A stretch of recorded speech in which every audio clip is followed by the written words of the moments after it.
And welcome to another Access Sports Live here on AccessWDUN.com and on Twitter at WDUN Sports. Riverside coach Nick Garrett joins us here on the show today. And, Coach, welcome to the show. Great to have you here and great to be talking, hopefully, a little bit of football right now. Absolutely. There's no time like the present, and it's a great day in Eagle Country. It is every other day. Appreciate you having me. Well, Coach, one of the things, let's get out of the way first. I know you are doing the social distancing part. You and I are both social distancing today as well, but you guys over at Riverside Military Academy, you are in the online learning courses, and you're trying to make it as fun and as real as it can be for the students. How has that been for you so far? It's been really exciting. I mean, I myself was, received my master's degree online, but what I want to try to do is create the same culture and environment that we would have here on our campus, but bring it to digital learning, which we've had our first completed week this week, and it's really been exciting for not only the cadets but us as employees, because now we're just having to learn and add more tools to our toolbox to be better instructors and teachers and advocates for these students. Well, Coach, when we talk about instruction for students, also your other job of many, I'm sure, at Riverside, head football coach. And we're coming up to that point of the season, or in the school year, where you guys normally would have spring football practice or spring training or workouts.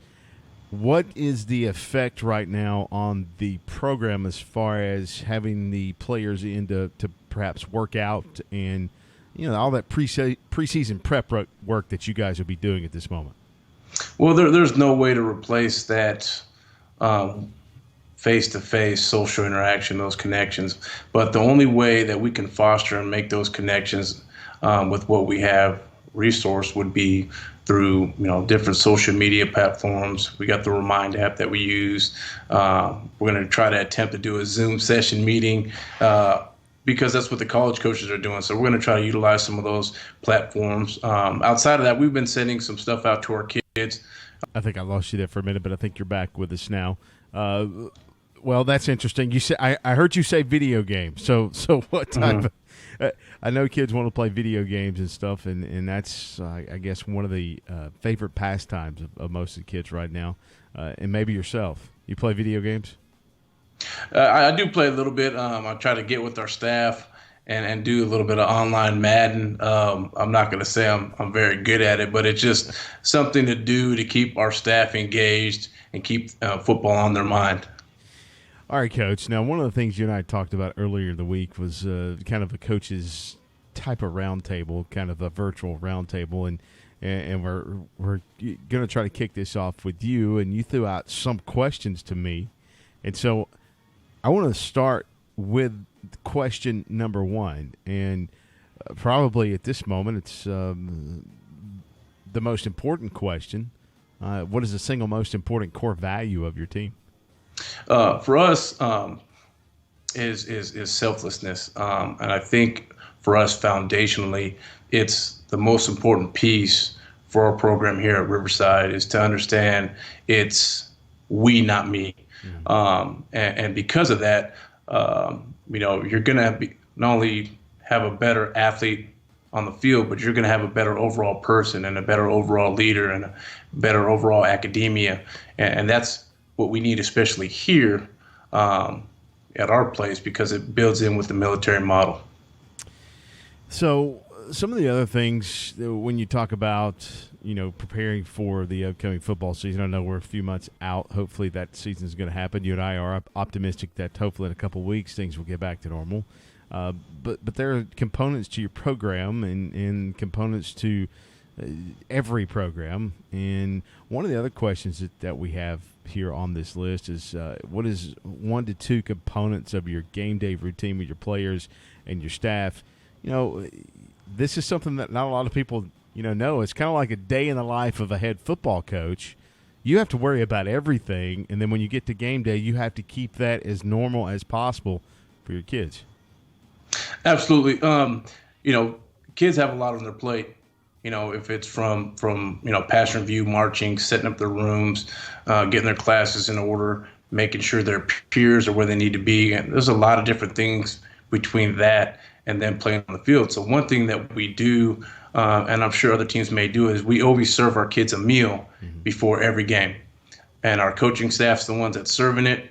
And I want to be the first thing that our kids know is that we're here for you. We're here to service you and be empathetic to your needs. And so that's one component. The additional component is I like to hang out with our staff. We eat together, watch some highlights, talk about each other's family, just to get their mind off of the anxiety of the game and overthinking and overanalyzing. So we'll talk. Hey, how's your daughter doing in basketball? Oh, I heard she scored 23 points. Man, I missed it. Can you show me a couple clips? Or hey, man, how big was that striper you caught the other day at Lake Lanier? So we'll do things like that just to be able to create that environment, which is important to me. And then when you do that, it makes it that much easier to kind of line up a play, if that makes any sense. Well, Coach, being a head coach, I know that's mostly fun for you. I mean, you're the leader of a program. You have all your players looking up to you and your coaching staff. What is it like being a head football coach? It has its challenges. And I remember somebody asking me a long time ago when I was a college coach, hey, do you know when you're ready to be a head coach? And I said, you'll know you're ready when you actually do it. Because everyone will sit there as a coordinator, as an assistant coach. Oh, I would have done it this way. Oh, I would have done it that way. Oh, we should have called this player. We should have done this in this specific situation and down a distance. But until you have full control over it and you're operating in all phases of it, you really don't know. And so for me, I'd enjoyed every bit of it.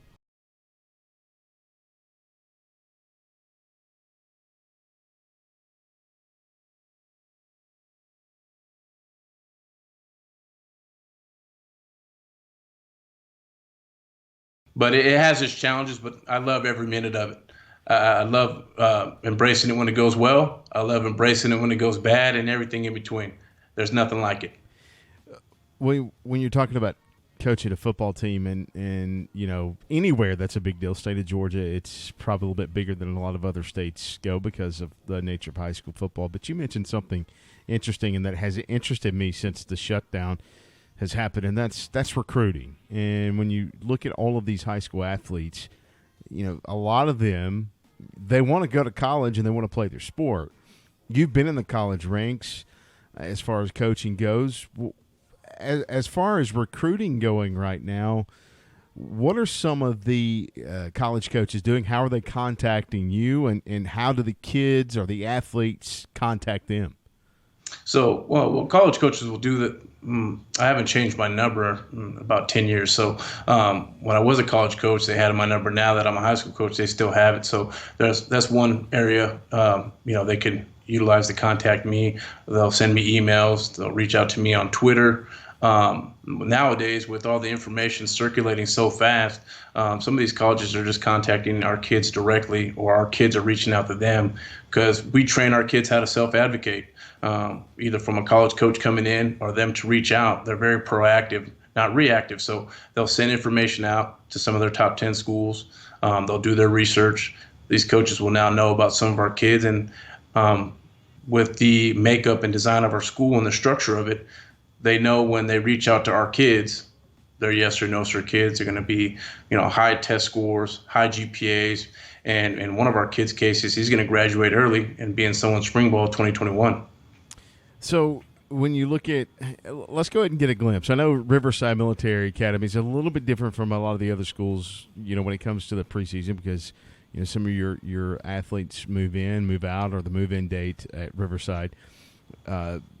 Let's take a sneak peek, though. I know you got to know what's happening with what's coming back and what's going to be some of the keys for this program coming up for the 2020 season. I think it has a lot to do with our leadership.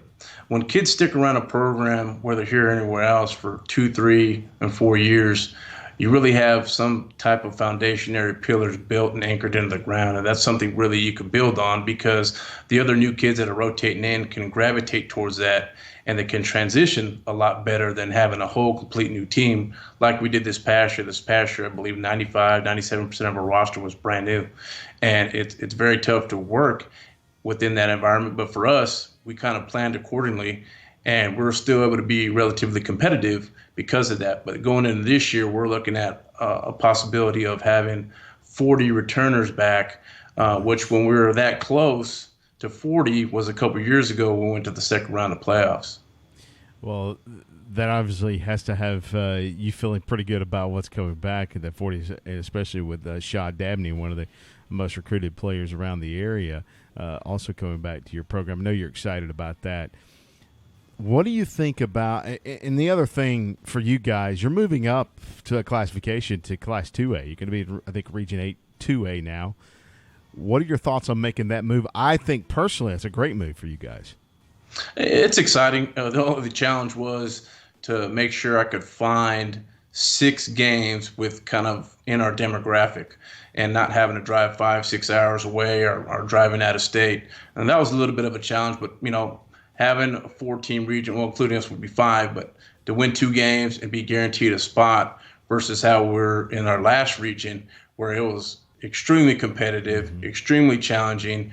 There was no games where you walked into and saying, hey, you know what, I feel real good about, we're going to win this game for sure, because that wasn't going to happen. Every single team was well coached. Now, going into this new league, they're very well-coached teams. I've done a little research, obviously, with Rabin and Gunnar Stockton and guys of that caliber and things like that. We're going to have our challenges, but I know having 6 games prior to us playing them, I think we'll be, more prepared and more equipped to put a good product on the field. All right, Coach, let's put the fun hat on here for a minute. I asked Adam Lindsay from Gainesville yesterday what his favorite takeout is. So what is your favorite takeout go-to during this little shutdown period? Well, so far during the shutdown period, I think I'm going to have to fight my way through the doors. But, I really like Wild Wings, all-you-can-eat wings at lunchtime. Nice. I think happy hour for me for those wings could be as early as 7 a.m. all the way to 12 o'clock at night because I can't stop eating those things, man. They're amazing. What's your favorite wing over there?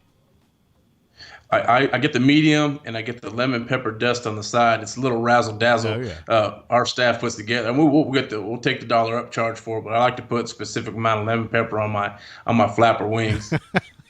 The flappers, huh? You like the flappers, huh?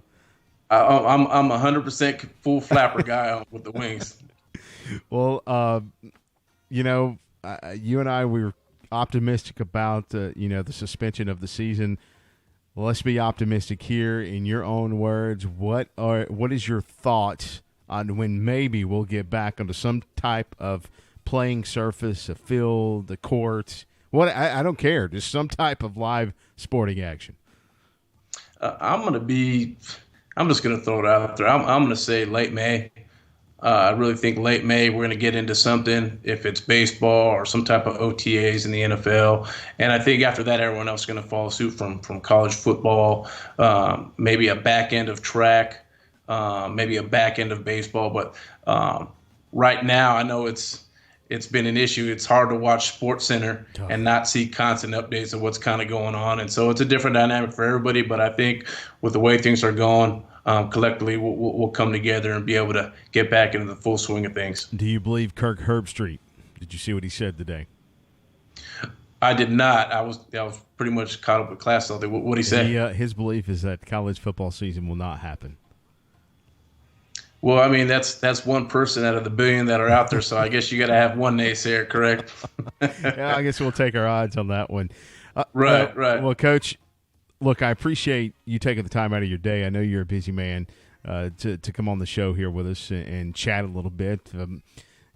Hopefully you're keeping, your favorite type of hand sanitizer close by and your Clorox wipes and washing your hands with warm water for like 30 minutes. Are you doing all that? At this time, you pretty much have to. It's not optional. I pretty much always wash. I did that prior to, and now I'm just taking it to the next level. Singing the birthday song 15 times. I don't think I'm gonna have any skin left on my hands or any soap. So I don't want my wife to yell at me because we don't have any dish soap because I'm washing my hands for 30 minutes at a time. Jeff Hart says his favorite hand sanitizer smells like coconuts. I don't know where that comes from, but That's what he says. He might be using some, natural product that we don't have the budget for, man. Using natural coconut sanitizer. I've never heard of it. It's probably expensive and it's out of my range. All right, Coach. Well, I'm going to let you go, man. I appreciate you dropping in with us today and looking forward to getting back on the field, no doubt. Absolutely. Absolutely. I appreciate your time and stay safe and keep those hands clean. Right, Coach, you do as well. Coach Nick Garrett from Riverside Military Academy here on Access Sports Live today as we're talking a little high school football and, of course, spring football we're looking forward to if that does happen. Check us out on Twitter at WDUN Sports. You can also check Riverside Military Academy out at, I think it's RMA_football, right, Coach? Twitter, RMA football. Yeah, RMA_football on Twitter, so check them out. Also, we're on the socials as well as Facebook, Instagram, keyword search, Access WDUN. Have a great rest of your week, everyone.